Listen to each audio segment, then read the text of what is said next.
The increasing rate of hepatitis B or C cases across the country is a growing concern for doctors.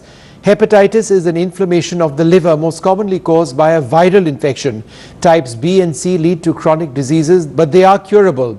Strains A and E are transmitted after consumption of contaminated food or liquids, but despite it killing more patients than HIV in India, there is very little awareness of the treatment. Look around. 1 out of every 20 Indian may have either hepatitis B or C. And in India, there are at least 60 lakh people living with viral hepatitis.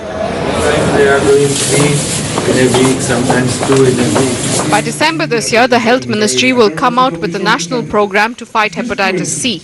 The program that will roll out over the next year will provide free treatment at all government hospitals. Hepatitis A और E का सवाल है, वो waterborne है और साथ ही साथ उसको क्योर करने के लिए जो हमारी क्योरेबल मेडिसिन्स हैं उसको भी हम दे रहे हैं और वो हम free drugs and diagnostics facility में हम उसको प्रोवाइड कर रहे हैं.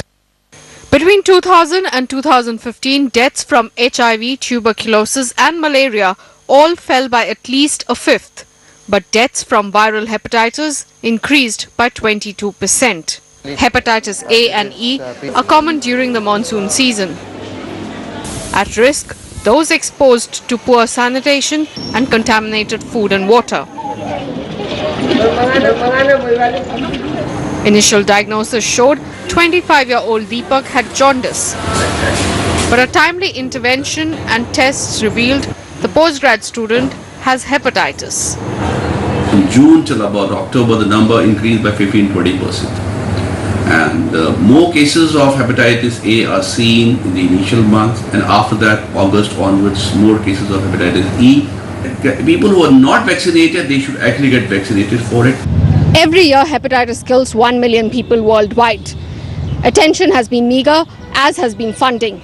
Though vaccines and medicines do exist, but data highlights that much more needs to be done to bridge the gap when it comes to treatment and testing. Snigdha Basu, NDTV. And finally, the last time India